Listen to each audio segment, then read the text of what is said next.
मध्य प्रदेश में कोरोना संक्रमण काल के साथ साथ आने वाले दिनों में उपचुनाव की बहार भी देखने को मिलने वाली है और शायद यही वजह है कि अब मध्य प्रदेश की वो तमाम 24 विधानसभा सीटों पर दोनों ही प्रमुख राजनीतिक दलों की निगाहें टिक गई हैं और सबसे ज्यादा निगाहें चार हैं तो वो हैं इंदौर के करीब सांवेर विधानसभा सीट पर। जी हां, ये वही सांवेर विधानसभा सीट है जिसे लेकर सियासी संग्राम दिखाई देने लगा है। एमपी न्यूज की इस स्पेशल रिपोर्ट में आप सभी दर्शकों का बहुत बहुत स्वागत है। मैं हूं महेंद्र सिंह और इस खास रिपोर्ट में हम आपको बताने और समझाने की ये कोशिश करने वाले हैं कि आने वाले दिनों में सांवेर का जो संग्राम है वो दोनों ही राजनीतिक दलों के लिए सिरदर्द भी साबित हो सकता है। दरअसल बीजेपी के सामने अपनों को ही मनाने की चुनौती है तो कांग्रेस के सामने अब अपने रूठे तमाम नेताओं को एकजुट करने का बड़ा पैगाम दिखाई देने लगा है और उसकी आहट भी अब सुनाई देने लगी है।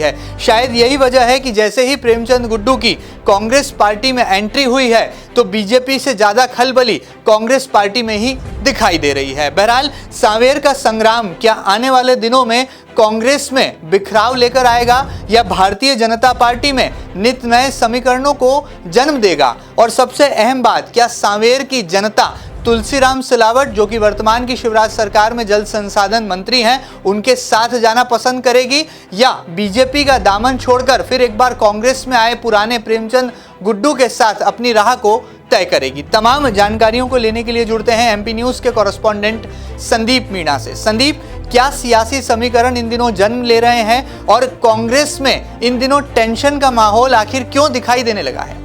बिल्कुल, देखिए महेंद्र जी, जिस तरीके से अगर बात करें सांवेर की तो सांवेर जो है फिलहाल मध्य प्रदेश के उपचुनाव को लेकर काफ़ी हाई वोल्टेज सीट बनी हुई है और जिस तरीके से यहाँ पर चुनाव के ऐलान से पहले ही प्रेमचंद गुड्डू और मंत्री तुलसी सिलावट के बीच में सियासी तकरार देखने को मिल रही है तो कहीं ना कहीं सियासी पारा भी सातवें आसमान पर नजर आ रहा है। अगर बात करें यहाँ पे सियासी समीकरण की तो जिस तरीके से कांग्रेस में प्रेमचंद गुड्डू की एक बार फिर से घर वापसी हुई है उसको लेकर कहीं ना कहीं कांग्रेस में भी टेंशन देखने को मिल रहा है क्योंकि यहाँ पर अगर बात करें पीसीसी चीफ और पूर्व मुख्यमंत्री कमलनाथ ने पहले ही स्पष्ट कर दिया है कि उपचुनाव में टिकट उसे ही मिलेगा जो कि सर्वे में नंबर 1 पर आएगा। तो कहीं ना कहीं यहां पर यह माना जा रहा था प्रेमचंद गुड्डू की वापसी के बाद कि प्रेमचंद गुड्डू को ही टिकट मिलेगा सांवेर का, लेकिन जिस तरीके से पूर्व मुख्यमंत्री कमलनाथ के बयान को देखा जाए और जो वहां पर जातीय समीकरण को देखा जाए तो कई दावेदार वहां पर कांग्रेस के सामने खड़े हैं जो कि सालों से कांग्रेस का झंडा उठाए जा रहे हैं, लेकिन ऐसे में वो मान रहे थे कि उनका टिकट मिलना तय है।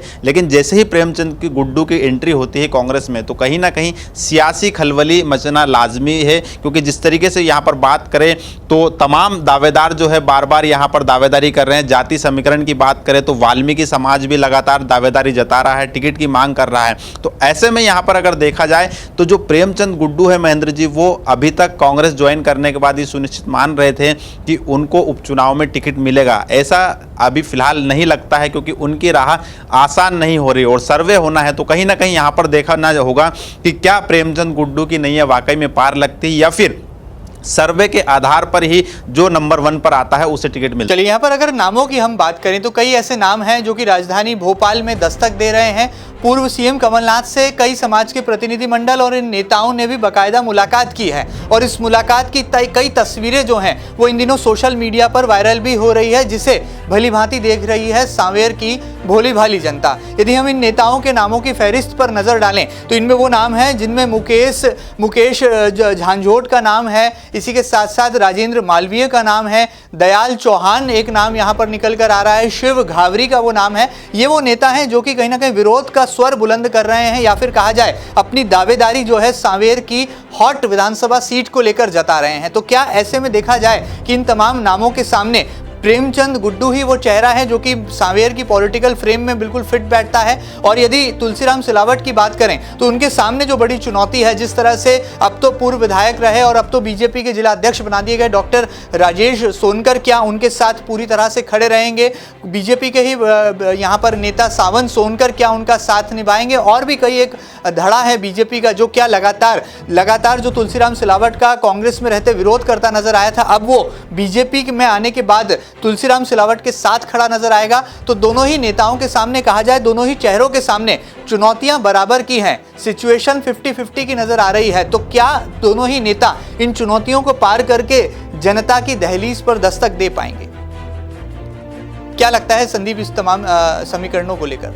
बिल्कुल, देखिए महेंद्र जी, जिस तरीके से अगर बात करें सावेर की, तो यहाँ पर जो चुनौती है वो दोनों ही पार्टियों के सामने 50-50 की चुनौती है। लेकिन फिलहाल भारतीय जनता पार्टी का जो अगर देखें तो डैमेज कंट्रोल पूरी तरीके से कामयाब होता नजर आ रहा है, क्योंकि जो पिछले अगर बात करें विधानसभा चुनाव में तुलसी सिलावट के सामने चुनाव लड़े थे राजेश सोनकर, उन्हें संगठन में बड़ी जिम्मेदारी देकर एडजस्ट किया गया है। तो वहीं अगर बात करें तो मालवा निमाड़ की जिम्मेदारी कैलाश विजयवर्गीय को भी दी है, और ऐसे ही मालवा निमाड़ में सावेर भी आता है। तो कहीं ना कहीं कैलाश विजयवर्गीय के साथ एक कार्यकर्ताओं की लंबी फौज भी है और राजेश सोनकर उनके काफी करीबी माने जाते हैं। तो ऐसे में कहीं ना कहीं ये माना जा रहा है कि तुलसी सिलावट को जिताने के लिए भारतीय जनता पार्टी जो है पूरे कंधे से कंधा मिलाकर जो है सिलावट के कार्यकर्ताओं के साथ काम करते हुए नजर आएंगे और बीजेपी की जीत सुनिश्चित करने के लिए पूरी कोशिश की जाए। क्योंकि यहां पर अगर बात करें तो ये चुनाव मध्य प्रदेश की हॉट सीट तो बना ही बना है, साथ में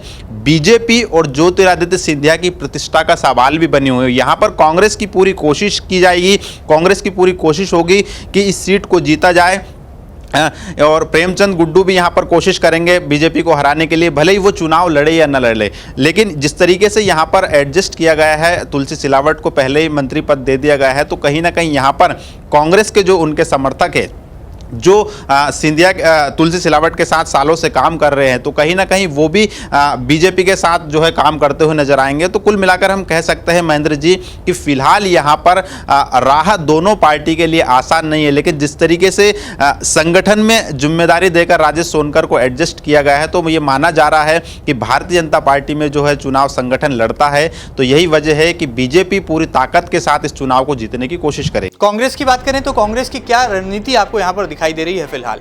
फिलहाल कांग्रेस की अगर बात करें तो यहाँ पर तमाम जो नेता हैं, जो बड़े जो नेता हैं, अगर बात करें तो सावेर में पूर्व मंत्री जो है सज्जन सिंह वर्मा और जीतू पटवारी को यहाँ पर जिम्मेदारी दी गई है। जिस तरीके से अगर बात करें तो पूर्व मुख्यमंत्री कमलनाथ ने 24 सीटों पर उपचुनाव के लिए जो पूर्व मंत्री है उनको एक तरीके से कहा जाए कि प्रभार सौंपा गया है।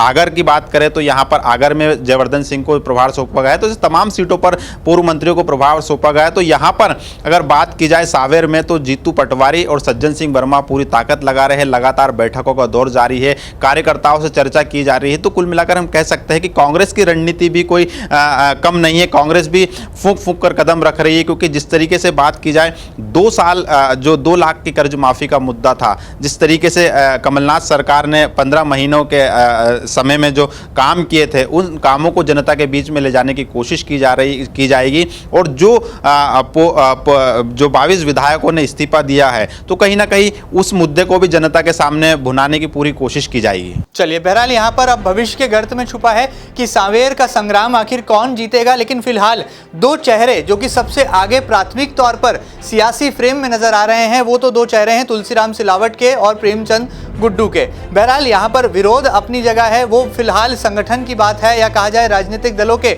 घर की बात है। लेकिन क्या वो जनता के बीच पहुंच पाएगी और क्या वाकई में दोनों चेहरे जो कि अपने अपने दलों से बागी चेहरे के तौर पर जाने पहचाने जाते हैं, किस तरह से जनता का दिल जीत पाएंगे? और वो नेता जो कि राजधानी भोपाल में जाकर विरोध का बिगुल फूंक रहे हैं, क्या उनकी आवाज सही और जिम्मेदार कानों तक पहुंच पाएगी? और जनता जनार्दन ऐसे में सावेर का संग्राम किसे जिताएगी? सब कुछ पता लगेगा आने वाले कल में और धीरे धीरे ही सही राजनीतिक तस्वीर सावेर की साफ होती चली जाएगी। सावेर से जुड़ी हर खबरों को देखने के लिए लगातार जुड़े रहे आपके अपने न्यूज चैनल एमपी न्यूज के साथ। फिलहाल दीजिए इजाजत, नमस्कार।